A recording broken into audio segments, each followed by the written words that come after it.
भगवान क्यों हम बात करना चाहते हैं? कुछ न कुछ तो लोग चाहते हैं भगवान से, ऐसा नहीं बिना चाहना के कुछ होता नहीं है ना? सब, हाँ, सबका अलग अलग डिमांड है ना? सबका अलग अलग इच्छा रहती है। मेरे बेटी का शादी हो जाए, मेरे बेटी को नौकरी लग जाए, ठीक है, शादी हो गया, नौकरी लग गया तो अच्छा पुत्र पुत्री हो, ठीक है। तो ऐसा कुछ न कुछ कारण से क्या होता है, हम सब भगवान को चाहते हैं, ठीक है। पर भगवान को क्यों चाहते हैं? भगवान को इस कारण चाहते हैं, हम लोग बोलते हैं ना, सच्चिदानंद भगवान की जय। क्या बोलते हैं? सच्चिदानंद भगवान की जय, ठीक है। तो भगवान कैसा है? भगवान को क्यों चाहते? भगवान कैसा है? सत्य स्वरूप है, ठीक है, प्रकाश स्वरूप है और आनंद स्वरूप है। भगवान कैसा है? सत्य स्वरूप है। सत्य किसको बोलते हैं? जो तीनों काल में रहता है, भूतकाल में, वर्तमान काल में, भविष्य काल में। आप बैठ जाओ, इधर आ जाओ, जगह नहीं तो यहाँ जाओ, यहाँ जाओ, सामने आओ। तो हम जो है ये तीन कारण से भगवान को चाहते हैं। हम क्या चाहते हैं? तीन कारण से हम भगवान को चाहते हैं, ठीक है। तो बाकी तो हमको कोई मतलब नहीं है, क्योंकि भगवान सत्य स्वरूप है। मतलब 100 साल पहले भी भगवान था, जब हम नहीं आए थे तब भी भगवान था, हम अभी यहाँ पर हैं तो भी भगवान है, और जब हम यहाँ पर नहीं रहेंगे, इस दुनिया में हैं, तो भी भगवान रहेगा। तो ये इसके लिए तो लोग भगवान को चाहते नहीं हैं, ठीक है। प्रकाश स्वरूप है, तो इसी कारण देखते हैं भगवान के प्रकाश चारों तरफ से, सिर के चारों तरफ से प्रकाश दिखाते हैं नहीं दिखाते? उसको बोलते हैं ऑरा। क्या बोलते हैं उसको? ऑरा। तो वो प्रतिबिंबित करता है कि भगवान प्रकाश स्वरूप है। और कभी पिक्चर में भी देखते हैं, टीवी में देखते हैं, तो झुन झुन झुन करके प्रकाश करके ओके भगवान आ जाते हैं, और जब चले जाते हैं झुन झुन झुन करके प्रकाश विलोपित हो जाता है। तो प्रकाश स्वरूप है। तो हमको सामान्य तौर पर उससे कोई मतलब नहीं होता है। तो फिर किससे मतलब होता है? आनंद, ठीक है, आनंद, ठीक है। भगवान के पास क्या है? आनंद है। तो हम क्या प्राप्त करना चाहते हैं भगवान से? आनंद प्राप्त करना चाहते हैं। यदि भगवान हमको दुख देगा तो कोई भगवान के पास जाने वाला है क्या? कोई भगवान के पास जाने वाला नहीं है। तो जिसके पास जो है वही देगा, ठीक है, जिसके पास जो है वही देगा। आपके जेब में 100 रुपया है तो आप 102 रुपया नहीं दे सकते हो। तो वैसे ही भगवान के पास में क्या है? आनंद है, आनंद स्वरूप है भगवान जो है। तो हम उस आनंद को प्राप्त करने का प्रयास करते हैं, ठीक है। पर हमारा सोच थोड़ा सा गड़बड़ हो जाता है। भगवान के पास आनंद है और आनंद को प्राप्त करने का हम प्रयास तो करते हैं, ठीक है, पर मानते नहीं है कि भगवान के पास आनंद है। जानते जरूर हैं कि भगवान के पास आनंद है, पर हम मानते नहीं है कि भगवान के पास में आनंद है। पर हम आनंद चाहते हैं, पर मानते नहीं हैं कि आनंद भगवान के पास में है। देखो, जानना और मानना दो अलग अलग चीज़ है। जानते हैं पर मानते नहीं हैं।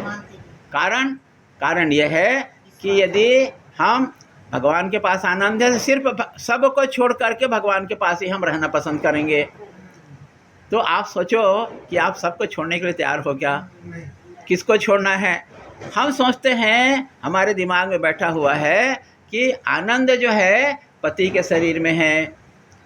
किस में है? पति के शरीर में है। इस कारण से हम पति के घर में आके रहते हैं, पति के पास में रहते हैं, ठीक है। बच्चे में आनंद है, पुत्र में आनंद है, ठीक है। तो हम पुत्र को हम छोड़ नहीं सकते। पुत्र को प्यार करते हैं, पुत्री को प्यार करते हैं, ठीक है ना। तो हम क्या सोचते हैं? आनंद किस में है? संसार की वस्तुओं में है, चाहे वो पैसा में हो, चाहे वो मकान में हो, पुत्र पुत्री में हो, ठीक है। और इससे बड़ा आनंद, एक आनंद और है। वो कौन सा आनंद है? यश, कीर्ति, ठीक है ना। हम जो है 1 लाख रुपया देंगे तो बिना उसका एडवर्टाइज किए बिना हम रह नहीं सकते, हम जो है, ठीक है। हमको यश चाहिए। आप सुंदर माला पहनाना है, चरण पादुका धोना है, ठीक है, ये यश। तो यश के पीछे हम पागल रहते हैं। तो सब एक बार सब छूट जाएगा, पत्नी छूट जाएगी, पति छूट जाएगा, धन संपत्ति, पर यश जो है, यश छूटना बहुत मुश्किल है, ठीक है। तो जो मुश्किल है तो उसको तो बाद में देखें उसको, ठीक है। पर यदि हम सही में मानते हैं कि परमात्मा के पास आनंद है, तो हम ये सब चीज़ को क्या करना पड़ेगा, अंततः छोड़ना पड़ेगा, अंततः छोड़ना ही पड़ेगा आपको। और यदि आप नहीं छोड़ेंगे तो भगवान जानता है कि कैसे छुड़ाना है। ठीक है, वो क्या करता है, जो जो प्यारा चीज़ है आपका, जो जो प्यार करते हो, जिससे ज़्यादा जिसको प्यार करते हो उसको क्या करेगा, खींचता है। क्यों? ताकि आपको वैराग्य हो, आपको ठोकर लगे। और जब ठोकर लगेगा तो बहुत लोग सुधरते हैं, बहुत लोग सुधर जाते हैं। फिर भी ये महिलाएं नहीं सुधरती हैं। माफ़ करना, माफ़ करना, माफ़ करना, बुरा मत मानना। मैं एक उदाहरण दूंगा कि पुरुष के तुलना में महिलाओं को बहुत ठोकर लगता है। ठीक है, पहला ठोकर लगता है कि उसके माँ बाप उसके खोपड़ी में ये भर देते हैं कि संसार का जितना सुख है वो पति के पास में मिलेगा। ठीक है, तो उसके अनुसार वो चलती है। और 20-25 साल का जो माता पिता का जो साथ में रही है उसको क्या कर देती है, उसको त्याग देती है। देखो, यही त्याग बात है। उसको त्याग करके वो भ्रमित जो सुख है पति के पास में, सुख बोलते हैं, उस सुख के प्राप्त करने के लिए पतिदेव के पास में पहुंच जाती है। अब वो बात आप लोग अच्छे से जानते हो, वास्तव में सुख मिलता है कि वास्तव में सुख नहीं मिलता, वो बोलने की ज़रूरत नहीं है। पर एक दिमाग में एक ऐसा भरा रहता है कि उसके पास सुख है, तो हम माँ बाप को छोड़ करके, भाई बहन को छोड़ करके किसके पास जाते हैं, पति के पास में जाते हैं। ठीक है, अब पति चाहता है कि मेरी पत्नी हमारे वंश को चलाने के लिए क्या करे, संतान पैदा करे। और हर कोई चाहता है, चाहे पत्नी बोलो चाहे पति बोलो, पर पति चाहता है कि मेरा वंश परंपरा आगे चलते रहे। तो ठीक है, तो पत्नी जो है प्रलोभित हो जाती है कि मेरे को संतान चाहिए। तो क्या करती है, वो संतान के लालच में 9 महीना जो है कष्ट सहती है। ठीक है, ये दूसरा ठोकर है। ठीक है, 9 महीना कोई एडिशनल चीज़ को, एक सुई गड़ जाता है तो जब तक कि वो निकलता नहीं, कांटा निकलता नहीं है, तब तक कि हमको चैन नहीं आता है। अरे दूसरा दांत में कोई चीज़ फंस जाता है तो जीभ कितना मेहनत करता है निकालने के लिए। ठीक है ना, तो क्या है कि वो दूसरा ये है ठोकर लगता है कि 9 महीना बहुत कष्ट में जीती है। और उससे ज़्यादा तो आप देखो, उससे ज़्यादा क्या है कि जब प्रसव पीड़ा है, अब आप लोग बहुत लोग जानते होंगे, मरणतुल्य कहते हैं, मरणतुल्य कहते हैं। ठीक है, उसको भी सहती है।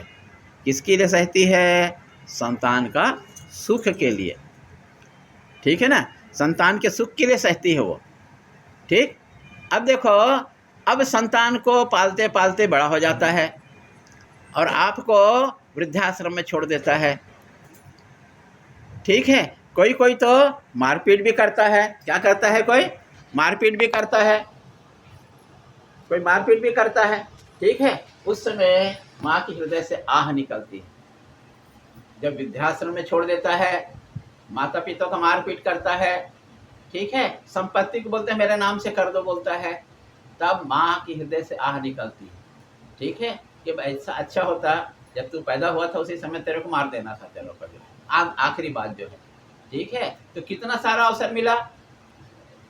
और एक आखिरी अवसर और मिलता है जब काउंटर पार्ट पति या पत्नी का वियोग हो जाता है, चाहे किसी भी कारण से हो, मन मुटाव के कारण से हो, ठीक है, या परमात्मा की इच्छा के कारण से हो, दोनों में कोई परमात्मा के पास चले जाता है। तो सोचो, जो 20-25 साल जो साथ में रहा वो अलग हो गया, तो उसके बिना एक दूसरा क्या समझते हैं, अपूर्ण समझते हैं। ठीक है, अपूर्ण समझते हैं, तो बोलते हैं फिर वो आनंद मिलना बंद हो जाता है। तो इस कारण से हमें क्या करना है, वास्तव में सोच, हम अभी तक के जितने हैं वो भ्रम में हैं। हम अभी तक के हम भ्रम में हैं कि आनंद कहाँ पर है। आनंद हम भ्रम में है कि आनंद संसार की वस्तुओं में है। ठीक है, पर इतने ठोकर खाने के बाद में हम सुधरते नहीं हैं, क्योंकि हम विवेक का प्रयोग नहीं करते हैं। हम शास्त्रों के शरण में नहीं जाते हैं, हम महात्माओं के शरण में नहीं जाते कि सत्य क्या है। ठीक है, तो आपको याद होना चाहिए कि जो भी आंख में दिखता है एक कटु सत्य है, जो भी आंख से दिखता है वो नष्ट होने वाला है। ठीक है, ये शरीर आँख से दिख रहा है आपको, शाश्वत नहीं है, नष्ट होने वाला है, शायद 20 साल बाद ये शरीर ना दिखे। ठीक है, तो जो भी आँख से दिखता है वो नष्ट होने वाला है। ठीक है, तो अब देखो कि ये जितनी भी मूर्तियां दिख रही है कि नहीं दिख रही है? दिख रही है ना, तो नष्ट होने वाला है कि नहीं है? है ना? जिसका रूप है भाई, आँख से क्या दिखेगा? रूप तो दिखेगा, खूबसूरत हो बदसूरत हो, रूप तो दिखेगा। तो शास्त्र बोलता है कि जो भी दिखने वाली चीज है, दृश्यमान जगत है, वो नष्ट होने वाला है। ठीक है, ये संसार दिख रहा है तो संसार नष्ट होने वाला है कि नहीं है? संसार नष्ट होने वाला है, ये शरीर नष्ट होने वाला है, ये शरीर। तो हम ऐसा नहीं मानते, हम क्या मानते हैं? हम शाश्वत हैं, अभी तो बहुत दिन जिंदा रहना है। ठीक है, तो ये दूसरा भ्रम है। ठीक है, हमको मालूम है कि हम पति का जो जिससे आनंद का प्राप्त करने का कोशिश कर रहे हैं, उसका शरीर भी एक दिन जाने वाला है, इवन हमारा शरीर भी जाने वाला है, पर ये हमको ज्यादा दिन तक स्थिर नहीं रहता है। इसे बोलते हैं शमशान वैराग्य बोलते हैं। जब किसी घर में मर जाता है ना, तो थोड़ा देर के लिए वैराग्य हो जाता है। ठीक है, बस 10 दिन 15 दिन बीता, या आपके नाती पोती लोग आए, तो फिर भी अब थोड़ा सामान आपका बहलना शुरू हो जाता है। ठीक है, तो इसको शमशान वैराग्य बोलते हैं, थोड़ा देर के लिए रहता है। तो हमको विवेकवान है तो हमको वैराग्यवान होना चाहिए, वैराग्य होना चाहिए हमको। तो क्या करना चाहिए आपको? ये करना चाहिए, हम नहीं बोलते हैं कि आप सब चीज को छोड़ो, पति को छोड़ो, घर को छोड़ो, संतान को छोड़ो, ये तो नहीं बोलते हैं। पर क्या बोलते हैं? ये बोलते हैं कि जो चीज छोड़ने वाला संभव है, उस चीज को तो छोड़ा जा सकता है, या छोड़ा नहीं तो कम तो किया जा सकता है, किया जा सकता है ना, है ना? तो कौन सा चीज आपको जो प्रिय है, जो संतान से भी प्रिय है, आप याद रखो, आपका पति से भी ज्यादा प्रिय है, ऐसा कौन सा चीज है जिसको आप छोड़ने को बोला जाएगा? वो सोचो आप, कौन सी चीज प्रिय है? तो ना उसके सामने पति प्रिय है, याद रखना, ना उसके सामने पति प्रिय है, ना उसके पास सामने हमारा संतान प्रिय है, ना और कुछ प्रिय है। तो कौन सा चीज जो प्रिय है, जो हमको सबसे ज्यादा प्रिय है? ना, भगवान तो बात की बात है। भगवान होता तो हम पति छोड़ दिए होते, क्योंकि छोड़ना तो पड़ेगा भाई। देखो, भक्त प्रहलाद, भक्त ध्रुव, ये भक्त की बात है ना। भगवान उसको कहाँ मिला? ध्रुव को कहाँ मिला? घर में मिला? नहीं मिला, पिता को छोड़ना पड़ा, माता एक ही माता थी, छोड़ना पड़ा, राजमहल को छोड़ना पड़ा, जंगल जाना पड़ा, तब त्यागोगे तो भगवान मिलेगा। ठीक है, तो अभी तो हम नहीं बोलते कि आप पतिदेव को त्यागो, ठीक है, धन को त्यागो, पर जो ज्यादा, उससे भी ज्यादा जरूरी चीज है, उससे भी ज्यादा जरूरी चीज है वो आपका निद्रा। समझ में आया? उससे भी ज्यादा चीज जरूरी क्या है? निद्रा। पतिदेव है, ठीक है, आपको नींद आ रहा है तो पति को छोड़ दोगे आप, जो है निश्चित है। मैंने जब सोना है तो आपको सबके बारे में सोचना बंद करना पड़ेगा, नहीं तो आप सोचना बंद नहीं करोगे, पति के बारे में सोचना नहीं बंद करोगे, धन के बारे में, तो आपको नींद नहीं आने वाला है। इसी से टेंशन बोलते हैं, ये पागल बोलते हैं। ज्यादा सोचोगे तो पागल होगे, या निद्रा पूरे नहीं आइए तो आप पागल हो जाओगे। तो क्या करना पड़ेगा? कम करना। तो सबसे ज्यादा जरूरी चीज क्या है? निद्रा। तो भाई निद्रा को थोड़ा सा कम करो, ठीक है? हैं? नहीं, निद्रा को कम करो, निद्रा को कम करो। अब आगे बताएंगे, आपका प्रश्न है। तो जो ज्यादा सोता है वो ज्यादा किसी काम को टालता है ना, किसी काम को आलस्य रखता है, वो तमोगुण के लक्षण है। यदि आप में ज्यादा सोते हो, किसी काम को टालते हो, आलस्य रहता है, तो आप तमोगुणी हो। समझ में आया? तो हमें क्या बनना? हमारा टारगेट क्या? सब्जेक्ट बदल दिया आपने। तो टारगेट क्या है? हमारा टारगेट है हमको तमोगुणी नहीं रहना है, ठीक है? हमको थोड़ा सा सुपर फाइन होना है, तो हमको राजसिक गुण हो जाना है। तो राजसिक गुण क्या होता है मालूम है? राजसिक गुण है वो दिन और रात, ठीक है, एक ही चीज करता है, नोट कमाना, कर्म करना। कैसे हो, कहाँ से हो, वो सिर्फ एक ही काम करेगा, दूसरा कोई काम नहीं करेगा। उसके दिमाग में खोपड़ी में घूमता है कहाँ से पैसा कमाओ। तो ये है राजसिक गुण। ये क्या है? ये है राजसिक गुण। तो हमको राजसिक गुण में भी अटकना नहीं है हमको, ठीक है? नहीं तो दिन भर हम पैसे ही कमाते रहेंगे। तो हम क्या किए? खाली हाथ तो जाना पड़ेगा। आपके साथ में पैसा जाने वाला है, आपके साथ पत्नी जाने वाली है, आपके साथ मकान जाने वाला है, क्या जाने वाला है? कुछ नहीं जाने वाला। यदि इतना सोचेंगे तो ज्यादा कर्म नहीं करेंगे, जितना जरूरत का उतना कर्म करेंगे, जितना जरूरत का उतना हम क्या करेंगे? पैसा कमाएंगे। ठीक है। अब क्या होता है, वो क्या करता है? पैसा तो कमाता है, पैसा कमाता है, बहुत पैसा कमाता है, धर्म से हो चाहे अधर्म से हो, पर दूसरा अधर्म करता है। वो अधर्म क्या करता है? हमारा शास्त्र बोलता है कि हमारा आय का 10% हर महीने में दान देना है। ठीक है। अब ये गुरुजी मान लो लाख रुपया कमाता है, 10% के हिसाब से 10,000 देने से तो पसीना निकल जाएगा। मेहनत का कमाई में 10,000 कौन देना चाहेगा? पर हम अधर्म कर रहे हैं कि नहीं कर रहे हैं? हम चोरी कर रहे हैं कि नहीं कर रहे हैं? कर रहे हैं, क्योंकि शास्त्र के हिसाब से जो बात नहीं मानता है, सरकार को दे रहे हैं। वो नहीं बोल सरकार को दे रहे हैं, पर 10% दान तो नहीं दे रहे हो अपना। पहला सरकार को दो या मत दो, क्योंकि सरकार को दोगे तो उसमें छूट मिल जाएगा, सरकार उसमें छूट देगी ना। आप जो है रसीद दोगे तो उसमें छूट देगी सरकार जो है। तो पहला आप अधर्म कर रहे हो कि आप दान नहीं दे रहे हो। ठीक है। तो आपको क्या करना है? 10% आपको दान देना है। ठीक है ना। तो ये क्या है? ये वो लोभी बोलते हैं, इसको लोभ बोलते हैं कि नहीं दे पा रहा है, नहीं दे पा रहा है, क्यों? लोभ के कारण से। ठीक है। तो इसको लोभ बोलते हैं। तो ये हम किस में आता है? ये सेकंड स्तर में आता है, राजसिक में आता है। अब ये मैं नहीं बोलूंगा, पर आप स्वयं अपने अपने में एनालाइज कर लो, विश्लेषण कर दो कि हम 10% से ज्यादा वो तो वाह वाह है, बल्ले बल्ले है, वो तो बल्ले बल्ले है, वो तो नहीं। शास्त्र बोलता है मिनिमम 10% देना है। अब यदि 20% देते हो, 50% देते हो, कई संत ऐसे थे। सुनो, आपका प्रश्न में बढ़ते जाएगा, वहाँ 10 मिनट में काम नहीं चलने वाला है। एक मोची था, 17 मिनट हो गया रोहित बोल रहा हूँ, तब बढ़ते जा रहे हैं ना। तो एक मोची था, सुनो, मोची था, एक मोची था। वो क्या करता था? वो जूता बेचता था, बना बना के जूता बेचता था। ठीक है ना, जूता बेचता था और आखिरी जूता को दान में दे देता था या कम कीमत में देता था, ऐसा करता था। समझ में आया ना। तो हमें क्या करना है? हमें लोभ नहीं करना है। लोभ ही हमारा परम शत्रु है ना। तो गीता क्या बोलती है? काम क्रोध तथा लोभ तस्मात् एतत् त्रयम् त्यजेत्। ये तीनों को त्यागना है। किसको किसको? कामना को, डिजायर को। कामना मतलब डिजायर है ना, चाहना है ना। तो गुरुजी बोलते थे कि भाई जो कामना को त्याग दिया वो राजाओं का राजा है। ठीक है। चिदानंद स्वामी जी ऐसा बोलते थे। तो कामना को त्यागना है। अभी मूल चीज ये है कि हम सब कामना के वशीभूत में हैं, कोई ना कोई कामना है। तो हमारा लक्ष्य को पहले सुन लो। हमारा लक्ष्य है, क्या है लक्ष्य हमारा? कि हमको निष्कामी बनना है। हमारा लक्ष्य क्या है? निष्कामी बनना है। ये कहाँ लिखा हुआ निष्कामी बनना?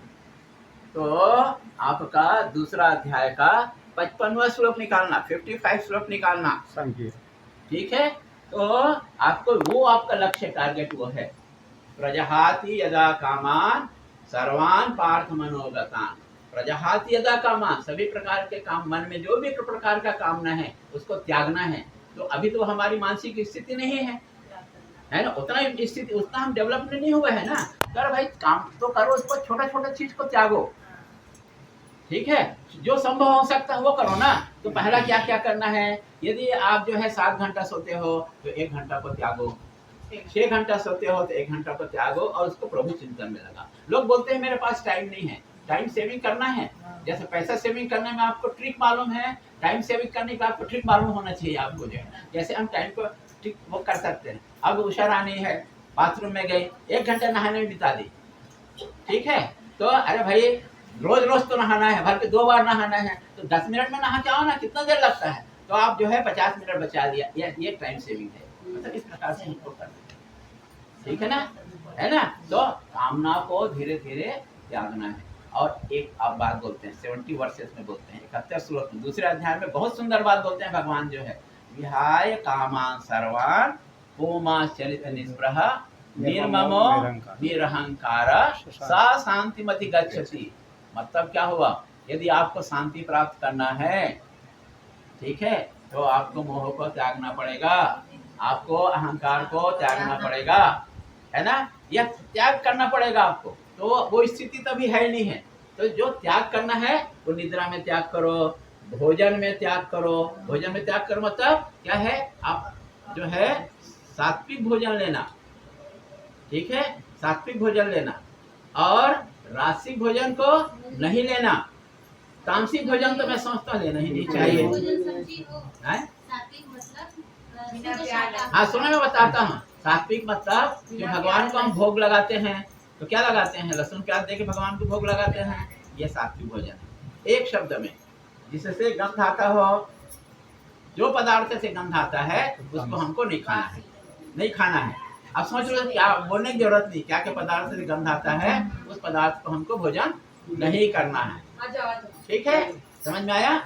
जो पदार्थ से दुर्गंध आता है उसको नहीं करना है। तो किससे दुर्गंध आता है, किससे दुर्गंध आता है, अंडा से दुर्गंध आता है, ठीक है, मछली से आता है, मांस से आता है, मांस से आता है, खुशरानंद, मांस से आता है। तो जो जो दुर्गंध आता है वो चीज को हमको नहीं लेना है, ठीक है। तो अभी मोटा मोटा का करो, पतला पतला नहीं करना। लहसुन प्याज खाओ अभी कोई बात नहीं, पर जो मांस है, अंडा है, इसको उसको त्यागो, उसको जो है, ठीक है। बाद में जब आपका हायर स्टेज हो जाएगा तो क्या करना, फिर आप उसको भी धीरे से त्यागना। फिर और आगे बढ़ना है तो आप हींग को मत खाओ, आप जो क्या बोलते हैं अचार को मत खाओ, आप कॉफी मत पियो, आप चाय मत पियो, धीरे धीरे आगे बढ़ो। पर जो कर सकते हो उसको करना। हींग इस कारण से है, आप सेक्स कंट्रोल नहीं कर पाओगे, आप जो है उत्तेजना को आप नहीं कर पाओगे। लहसुन ज्यादा खाने वाला अपने उत्तेजना को नहीं कर पाएगा। शराब पीने वाला, जो शराबी रहता है, उसको आप कितना भी समझाओ, उस समय को उत्तेजना को आप उसको शांत नहीं कर पाओगे आप जो है। इस कारण से खाने को मना करता है। अब बोलोगे वो तो हमको गांठ का दर्द है, तो बोलो खाओ ना भाई, इसको औषधि के रूप में खाओ, कोई बात नहीं। पर अभी जब आपके पास शरीर दुरुस्त है तो क्यों खाना। ये ठीक उसी प्रकार से है, आप अभी स्वस्थ हो, ठीक है, आपको मैं बोलूंगा कि भाई आप जो है पैरासीटामॉल खाओ, क्रोसिन जिसको बोलते हैं, आप खाओगे क्या, क्यों नहीं खाओगे भाई, बुखार होगा तब खाओगे ना। तो वैसे जब आपको बुखार होगा, आप स्वस्थ रहोगे, तो हींग खाओ, आप जो लहसुन खाओ, कोई बात नहीं, पर वो तो औषधि के रूप में खा रहे हो, अभी तो ठीक ठाक हो, ठीक है। तो जो चीज छोड़ सकते हो या चीज जो कम कर सकते हो उसको कम करना है, ठीक है। तो मैं समझता हूँ आज के में इतने ही रोक देने से ज्यादा अच्छा रहेगा। आगे आप मौका दोगे तो अब और करेंगे हम।